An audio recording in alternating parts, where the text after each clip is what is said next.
Baik, Assalamualaikum warahmatullahi wabarakatuh. Selamat pagi anak-anakku semua, semoga tetap sehat selalu. Sebelum Bu Ratih mau melakukan pembelajaran hari ini, alangkah baiknya kita berdoa menurut kepercayaan masing-masing. Berdoa dimulai.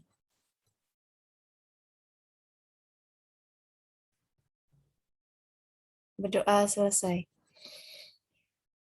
Baik, sebelum memulai juga, ya, Bu Ratih mau menyampaikan tentang beberapa hal yang kemarin Bu Ratih tugaskan, bagaimana sih sistem pencernaan yang terdapat pada manusia, ya. Jadi ini terkait dengan bab pertama, nanti obat-obat sistem pencernaan. Itu nanti apa aja kira-kira. Nah, seperti itu ya.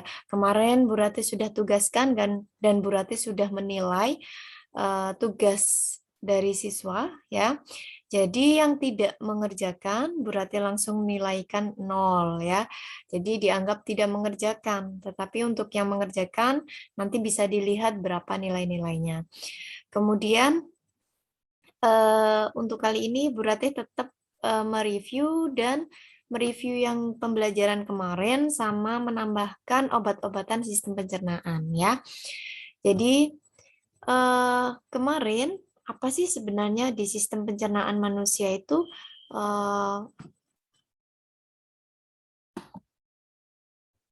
Nah, ini nanti di obat-obat sistem pencernaan yang mau kita lakukan ya. Maksudnya kita belajar masalah obat-obatan apa saja. Antasida, digestiva, anti diare, ya kan kemarin sudah Bu Rati sampaikan juga. Obat pencahar, antispasmodik, kolagoga. Jadi ini beberapa hal yang biasanya sedikit banyak kalian sudah pernah jumpai ya, baik itu obat-obatannya ya maupun penyakitnya. Kemudian, nah ini sistem pencernaan manusia. Jadi apa saja sih sistem pencernaan yang ada di manusia? Nah, ini kita mulai dari rongga mulut ya. Jadi mulai dari mulut kita mengunyah ya. Kemudian di mulut ini nantinya akan ada lidah sebagai apa namanya, sebagai pembantu untuk proses pengecilan dari dari makanan ya. Kemudian dibantu dengan enzim-enzim yang terdapat pada lidah seperti di mulut ya, pepsin ya, ptialin seperti itu. Kemudian masuk ke dalam kerongkongan ya, masuk ke dalam kerongkongan sini ya. Setelah masuk ke dalam lambung, pankreas ya. Jadi kecil-kecil sekali ya, kecil-kecil sekali organ ini kecuali lambung ya yang ada di besar, terus usus besar, usus kecil, usus kecil, usus besar, baru nanti ke rektum atau dikeluarkan ekskresinya. Artinya ekskresi yang ada di sini, zat-zat yang sudah tidak terpakai lagi di dalam tubuh itu dikeluarkan melalui rektum atau apa namanya, ke anus, kayak gitu ya. Jadi sebenarnya beberapa ekskresi yang bisa dikeluarkan oleh manusia bukan hanya melalui pup saja, tetapi melalui itu keringat ya, itu juga mengeluarkan zat yang tidak berguna bagi tubuh melalui urin atau pipis ya, pipis kalian. Kemudian itu merupakan cara organ tubuh untuk bisa mengeluarkan zat yang sudah tidak terpakai buat tubuh kita. Kemudian ada lagi yang ketiga, pupnya itu tadi ya. Itu salah satu juga untuk pembuangan, gimana zat yang sudah tidak terpakai lagi di dalam tubuh kalian itu dikeluarkan melalui itu. Jadi ada 3 ekskresi yang ada di dalam tubuh kalian melalui urin, pupnya kalian, sama keringat. Kayak gitu ya. Terus saya lanjutkan. Ini SKSD yang wajib kalian ketahui juga. Nah, ini menghubungkan struktur fungsi organ-organ sistem pencernaan pada manusia melalui proses makanan itu, soalnya nanti di pengobatan maupun di sistem pencernaan ya jelas sama, kan mulainya kita dari mulut, ya kan? Kemudian bisa menjelaskan proses pencernaan makanan yang terjadi pada organ-organ sistem pencernaan makanan manusia. Yang kemarin sudah kalian kerjakan itu termasuk pada indikator ini, ya. Kemudian oke, saya lanjut ya, nanti bisa dilihat. Nah, ini tadi sudah dijelaskan ya beberapa hal alat-alat pencernaan mulai dari mulut ya, jangan sampai kebalik-balik ya. Mulut, kerongkongan, lambung, usus halus, usus besar, poros atau anus ya. Jadi ada 6 yang ada di sini. Ini biasanya mulut dibantu oleh kelenjar ya. Nah, mulai mulut, esofagus atau kerongkongan, kemudian masuk ke dalam lambung, ya, ya ke lambung, usus halus, usus besar, ya, kemudian ada anus, ya, rektum dan anus di sini yang terakhir, ya. Kemudian kita masuk ke mulut dulu. Nah, ini biar kalian tahu mulut mulut itu adalah organ yang pertama kali di sistem pencernaan ya. Ada mulut ya. Jadi di sini merupakan di sini bukan hanya sebagai indera pengecap saja, tapi dia sebagai salah satu sistem pencernaan yang dibantu oleh beberapa enzim yang terdapat pada mulut untuk dibantu oleh enzim petialin ya, begitu, pepsin dan sebagainya. Kemudian lanjut.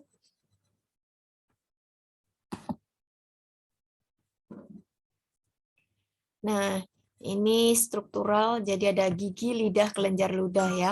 Jadi gigi itu tersusun dari incivivum, cancius, premolaris, dan molaris. Jadi itu ada beberapa bagiannya. Nah, struktur gigi, yang gigi ya, gigi itu yang putihnya itu ada mahkota gigi, leher gigi, dan akar gigi. Itu bagiannya dalam satu gigi itu terdapat dalam ada mahkota, ada leher, sama ada akar gigi.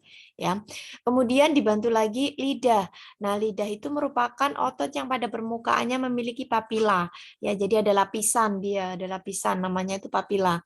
Fungsi lidah tersendiri itu membantu proses penelanan. Jadi selain dia pengecap, kemudian digunakan sebagai fungsi penelanan juga sebagai alat pengecapnya itu. Kemudian ada yang ketiga yaitu kelenjar ludah. Kalau kita ngomong kelenjar ludah ya, itu adalah air liur atau yang disebut dengan saliva ya, nama lainnya adalah saliva. Kemudian dia juga membantu pada proses makanan dalam proses penelanan ya.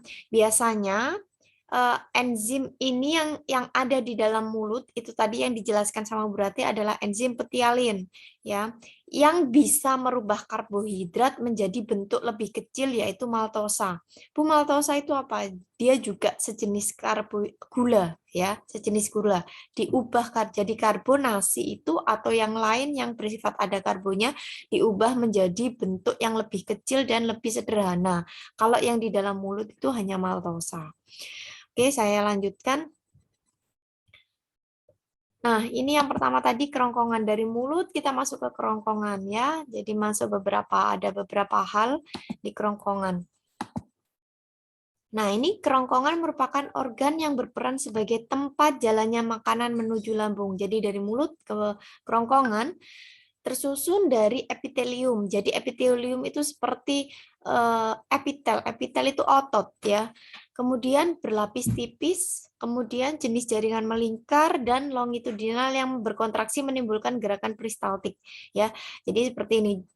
Sebenarnya bukan hanya di kerongkongan aja, di beberapa organ itu juga dia akan memiliki gerakan peristaltik ya.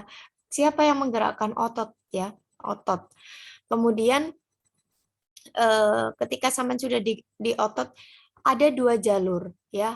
ada 2 jalur, ada di kerongkongan yang nantinya kita masuk ke lambung, tetapi ada satu jalur lagi yang nanti jika salah itu dia akan masuk ke dalam paru-paru. Gerakan peristaltik itu menutup, ya, otomatis dia menutup dan membuka sendiri. Mana yang masuk ke lambung, mana yang masuk ke paru-paru. Jadi kalau udara kita masuk ke paru-paru, tetapi kalau udah masuk ke makanan, ya itu masuknya ke dalam lambung, ya. Jadi kalau sampean ngomong sambil berbicara, mama, ya, atau makan sambil berbicara, apa yang terjadi?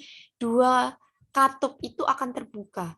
Apa yang terjadi? Makanan akan masuk ke dalam paru-paru dan akhirnya timbul tersedak, ya, kayak gitu. Jadi kalau ngomong diusahakan, kalau ya, nggak usah pakai ngomong, ya. Jadi apa yang terjadi? Dua dua katup yang terdapat pada ini harusnya masuk ke lambung, dia akan masuk ke dalam paru-paru, ya, kayak gitu. Itu namanya gerakan peristaltik, membuka dan otomatis membuka, menutup sendiri gerakan itu. Kemudian masuk ke dalam lambung, ya. Nah, di sini ada beberapa, ada dinding lambung. Jadi di lambung itu memiliki beberapa bagian atau beberapa lapis, gitu ya. Ya. Nah, lambung ini tersusun atas jaringan otot yang memiliki 3 bagian, ya, kardia, fundus, pilorus, ya. Makanan yang masuk ke dalam lambung bertahan sampai 2-5 jam, ya, antara 2-5 jam. Jadi ketika sudah masuk ke dalam lambung, dia diolah, ya, diproses menjadi lebih kecil dengan prosesnya 2-5 jam, ya. Kemudian mengalami serangkaian proses kimiawi oleh getah lambung, yakni berupa HCl, enzim pepsin, enzim renin, enzim lipase, kemudian ada mukus atau lendir, ya. Jadi, ya, di dalam lambungnya sampean itu kenapa dia sampai dipecah, ya, dipecah dari yang besar-besar, ya, makanan yang besar-besar dipecah lebih kecil-kecil dan diubah menjadi suatu tenaga. Jadi dibantu oleh yang namanya beberapa enzim yang terdapat di dalam lambung. Contohnya renin, lipase, ya, itu juga pengubah protein, pengubah lemak, kemudian ada renin, ada pepsin, kemudian ada HCl. Nah, yang HCl ini ketika sampean mempunyai asam lambung, ya, HCl yang semakin banyak gegara ada faktor makanan atau mungkin radikal bebas di dalam tubuh, HCl yang terdapat pada lambung ini akan naik. Makanya memiliki ada beberapa penyakit yang ditimbulkan melalui kebanyakan HCl di dalam tubuh, ya. Kemudian ada usus halus, ya, usus halus. Nah, ini ada usus halus terdiri dari 3 bagian, ada duodenum, jejunum, ileum, ya. Yang tadi disampaikan yang ada di sini ada duodenum, jejunum, sama ileum, ya. Jadi cuma tempatnya ada yang beda, ada 12 jari, ya. Usus 12 jari dan sebagainya, ya. Kemudian di sini juga terdapat kelenjar juga. Jadi setiap tempat di dalam tubuh sekalian itu punya masing-masing enzim. Kalau yang terdapat pada kelenjar di dalam pankreas itu ada insulin, tripsin, amilase, lipase, ya. Jadi ada beberapa enzim pankreas yang terdapat juga di dalam lambung, ya. Kemudian ada usus besar, ya. Usus besar ini sudah masuk ke dalam proses ekskresi, ya. Nah, usus besar tersusun dari ascending, transfase dan descending, ya. Kemudian ini juga tempatnya atau bagiannya yang berbeda, ya, tempatnya aja yang berbeda. Memiliki villi. Villi itu seperti lapisan kayak bulu-bulu, ya, seperti bulu-bulu kecil, sehingga terjadi proses penyerapan makanan. Pada usus besar terjadi pembusukan sisa pencernaan oleh bakteri E. coli serta terjadi penyerapan air, ya. Jadi pengolahan penyerapan sari makanan itu terdapat pada usus besar, ya. Jadi di sini tempatnya E. coli, ya. Bu, katanya E. coli itu menyebabkan diare. Jawabannya iya. Di tubuh kita itu punya yang namanya E. coli sendiri, tetapi ada kadarnya atau jumlahnya, ya rentannya. Ketika dia kelebihan, ya, ketika dia kelebihan, apa yang terjadi? Diare, ya kan? Karena kebanyakan makanan, kebanyakan bakteri yang terdapat pada eh, si usus besar tersebut. Oke, berarti lanjutkan. Nah, makanya ada beberapa penyakit yang ditimbulkan karena kebanyakan bakteri E. coli. Lanjut kita ke anus ya. Ke anus ini program ekskresi yang terakhir. Jadi anus itu seperti otot ya, atau yang disebut dengan sphincter anus berupa otot polos dan lurik ya. Jika otot sphincter itu berkontraksi ya, maka yang terjadi adalah proses defekasi atau pengeluaran. Jadi defekasi itu adalah proses pengeluaran ya. Kemudian pengeluarannya apa, Bu? Defekasinya apa kalau di dalam tubuh? Ya termasuk pup sampean itu ya, atau sisa pencernaan yang sudah tidak dibutuhkan lagi oleh tubuh ya, yang tidak diserap lagi oleh tubuh ya, itu namanya defekasi. Ya, seperti itu. Nah, ini beberapa kelenjar pencernaan ya, ada kelenjar ludah, lambung, pankreas, hati, ya. Ini terdapat ada di yang tadi ya kelenjar ludah. Untuk kelenjar-kelenjarnya nanti silahkan Anda bisa dibaca sendiri ya. Ini sangat-sangat penting kelenjar ini untuk membantu proses pemecahan karbohidrat di dalam mulut manusia ya. Nah, ini ada 3 pasang kelenjar parotis, subsik ya, kelenjar subling ya. Jadi ada 3 itu kelenjar yang terdapat pada itu, yang termasuk juga di peti alinya itu. Ludah berfungsi membasahi dan melumasi makanan agar mudah ditelan ya, sebagai yang tadi sudah dijelaskan. Ini kelenjar pankreas ada 4, insulin, tripsin, amilase, lipase ya. Nah, ini kemudian ada hati, ini fungsi-fungsinya ya, fungsi-fungsinya mensekresikan empedu, kemudian fungsi hatinya mempertahankan kadar gula, mensintesis kolesterol, ekskresi bilirubin ya, bilirubin itu berhubungan dengan apa itu namanya, kelenjar empedu yang kayak kayak penyakit kuning gitu ya. Jadi kalau nggak ada bilirubinnya mungkin pupnya warnanya akan berbeda ya. Kemudian menyimpan vitamin A, D ya, A, B, D, E, K ya. Kemudian mengaktifkan vitamin D ya. Sebenarnya vitamin itu didapatkan dari konsumsi di dalam tubuh melalui makanan. Nah, makanya makanan itu harus bernutrisi ya. Harusnya ada protein, ada lemak, ada 5 sehat, 5 sempurna. 4 sehat, 5 sempurna, sorry ya. Kemudian ini proses pencernaan sudah ya, mulai dari kelenjar ludah mengeluarkan, kemudian diolah melalui mulut dan sebagainya. Ini nanti ya. Nah, kita masuk ke proses yang pertama atau obat-obatan yang pertama. Yang kita tahu bahwasannya yang tadi kita ketahui ya, sebenarnya sudah banyak kalian sudah mengetahui apa sih antasida itu, obat yang seperti apa ya. Jadi kita harus tahu dulu antasida. Antasida itu berasal dari anti sama asidus ya.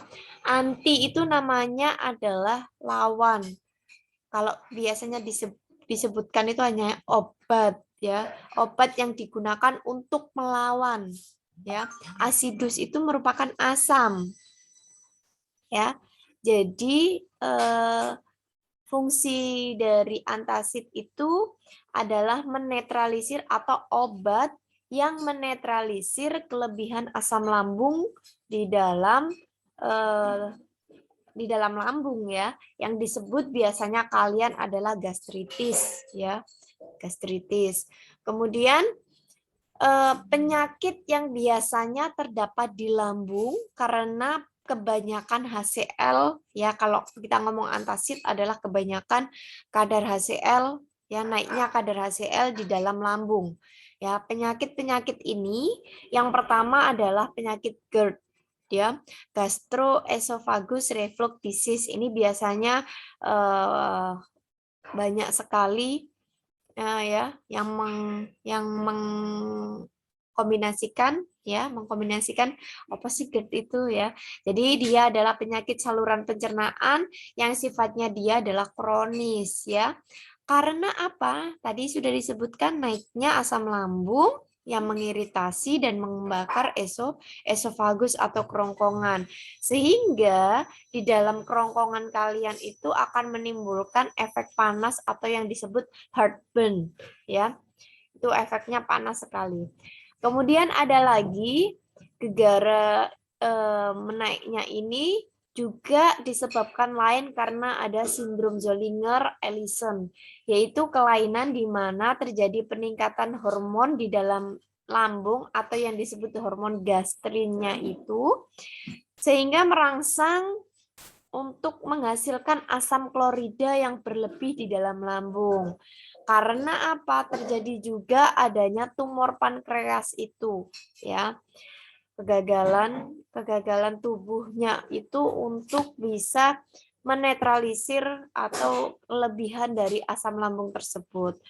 Kemudian penyebab lain karena efek bakteri, ya. Efek bakterinya itu ada helicobacter, ya, atau kuman gram negatif penyebab tukak lambung dan tukak usus. Sebenarnya gram-gram negatif bakteri itu terdapat ada dua ya, ada gram positif sama gram negatif. Nah, untuk gram negatif biasanya melalui proses pewarnaan dia diketahui dia ada gram positif atau gram negatif itu dalam proses pewarnaannya.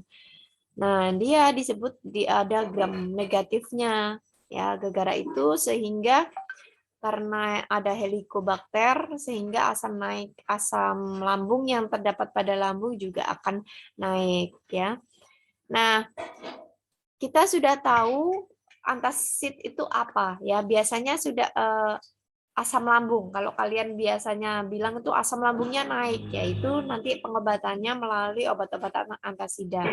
Nah, penggolongan antasida itu berdasarkan mekanisme kerja. Jadi ada beberapa obat yang sifatnya dia itu berbeda mekanismenya ya, tetapi pengobatannya untuk obat itu ya. Jadi yang pertama ada antihiperasiditas atau kandungannya biasanya yang disebut aluminium sama magnesium ya. Antihiperasiditas itu biasanya obat-obatannya mengandung aluminium sama magnesium dengan mekanisme kerjanya itu mengikat kelebihan asam HCl dalam lambung. Jadi diikat ya, mengikat kelebihan asam. Nah, tetapi di sini harus dikombinasikan melalui biasanya ada obat pencahar dan obat diare ya. Ya, jadi ada dua komponen ini harus dikombinasikan Mg sama Al. Kemudian ada obat antihiperasiditas ya. Antasida itu yang larut dalam air dan bekerja cepat karena terlepasnya karbon dioksida ya, yang menimbulkan efek sendawa ya, menimbulkan alkalosis ya, banyak mengandung basa alkali. Kemudian antihiperasiditas yang ketiga yaitu ada kandungan bismut dan kalsium ya. Jadi ini antihiperasiditas semua cuma kandungannya yang berbeda-beda. Ada kandungan bismut ya, dapat menimbulkan lapisan pelindung pada luka lambung. Biasanya ini juga dihindari untuk pengobatan sekarang karena dia bersifat neurotoksik ya atau kerusakan otak. Kemudian juga ada kekurangannya, kelebihan kalsium itu juga akan menyebabkan hiperkalisemia ya. Kemudian untuk antihiperasiditas yang keempat yaitu kandungan sukralfat, aluminium hidroksida sama bismut ya. Ini mekanismenya yaitu melindungi tukak lambung agar tidak teritasi asam lambungnya. Jadi dia melindungi bagian-bagian lambung atau selaput lambungnya itu. Karena dia sangat teriritasi dengan HCl-nya itu. Nah, ini penggolongan antasida berdasarkan mekanisme tadi ya. Ada penghambat reseptor H2 ya, itu menyembuhkan luka lambungnya ya, mengurangi sekresi asam lambung akibat penghambatan H2. Contoh obatnya ada famotidin, nizatidin, roxitidin yang belakangnya dindin itu biasanya H2. Kemudian ada penghambat pompa proton yang biasanya banyak sekali ini sudah digunakan dan kalian juga tahu ya. Ada yang namanya pump proton inhibitor, yaitu penghambatan proton yang terdapat di dalam lambung ya, bekerja pada pompa proton yang merupakan tempat keluarnya proton H+ ya. Jadi sebelum berlebih HCl-nya, H+ atau ion H+-nya itu dihambat sama si PPI itu ya, atau penghambat pompa protonnya atau pump proton inhibitor. Nah, contoh obatnya ada omeprazol, lansoprazol, pantoprazol. Nah, yang all itu berarti dia termasuk dalam obat antasid yang pengobatan yang PPI ya, atau pump proton inhibitor. Kemudian ada lagi yang ketiga yaitu analog prostaglandin E1 ya. Bekerjanya dia itu langsung pada sel parietal ya, melindungi mukosa dengan jalan stimulasi mukus bikarbonat ya. Contohnya mikroprostol ya. Sudah banyak sekali ini obat-obat yang berbeda ya. Jadi yang membedakan adalah di mekanisme kerjanya. Obat ini sama gunakan untuk pengobatan di dalam lambung, tetapi cara kerjanya saja yang berbeda dia. Mungkin melapisi, mungkin mengikat ya, mungkin menahan ion H+-nya. Nah, seperti itu yang membedakan hanya itu. Jadi jangan sampai salah, ada 3 penggolongan obat antasida menurut mekanisme kerja. Ada penghambat reseptor H, dihambat hanya, diblok ya. Kemudian penghambat proton pompa proton atau PPI. Kemudian ada analog prostaglandin E1 ya, yang kemudian ini kombinasi antasida yang biasanya digunakan untuk pengobatan dalam antasida. Ada antikolinergik ya, menekan produksi getah lambung ya, atau getah bening ya, contohnya ekstrak beladon. Kemudian obat penenang. Nah, biasanya obat batuk itu kadang dikombinasikan dengan obat antasid, mungkin kelebihan asam lambung menyebabkan bla bla bla gitu. Jadi beberapa obat itu sering banget ya, sering banget untuk dikombinasikan dengan pengobatan yang lain. Kemudian ada spasmolitik ya, dimetikon atau memperkecil gelembung. Jadi boleh obat antasida itu dikombinasikan dengan obat-obat yang lain ya. Oke. Nah, ini beberapa hal apa obat-obat antasida. Ada antasida doen, ada simetidin, ranitidin, sukrafat, omeprazol ya. Ini terkait dengan pengobatan antasid. Kalau antasida doen yang bentuknya dosisnya itu kira-kira untuk anak usia 6 sampai 12 tahun itu sekitar 3 sampai 4 kali setengah tablet ya, bentuknya tablet.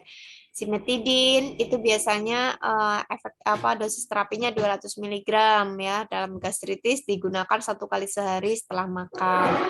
Ranitidin ya dan sebagainya. Tapi ada beberapa obat yang sifatnya dia diminum ya, antasida itu diminum sebelum makan ya, karena efektivitasnya bagus sehingga tidak ada mekanisme dalam proses di dalam lambung, sehingga antasida itu baiknya diminum sebelum dia makan ya. Sebelum dia makan dia harus minum obat dulu baru dijeda. Artinya sebelum makan itu bukan langsung ujuk-ujuk setelah minum obat langsung makan, dijeda kurang lebih 1 jam 2 jam baru kita memasukkan makanan. Atau kalau saya lupa nih Bu sudah makan, nggak apa-apa, dijeda dulu kurang lebih 2 jam, kemudian 1 sampai 2 jam kemudian diminum. Ya, jadi ini beberapa obat yang sering banget kalian jumpai di dalam apotek ya. Dan ada beberapa obat juga yang mungkin diresepkan oleh dokter. Oke. Ya, ini sama ya. Ini nanti kita ke proses selanjutnya, kita membahas tentang obat-obatan diare. ya. Jadi sudah tahu obat-obat antasida itu apa aja. Nanti insya Allah saya share di Google Classroom ya. Saya share biar bisa kalian baca-baca. Jadi ini nanti ada tugas lagi, silahkan dikumpulkan. Tidak lebih dari jam 12 malam ya pengumpulannya. Ketika sampai lebih dari jam 12 malam, maka berarti akan menutup apa namanya? Menutup waktunya dan nilai kalian otomatis nol. Baik, terima kasih untuk hari ini. Semoga ilmunya bermanfaat. Saya akhiri dulu. Terima kasih. Tetap jaga kesehatan kalian. Saya akhiri dulu. Wassalamualaikum warahmatullahi wabarakatuh.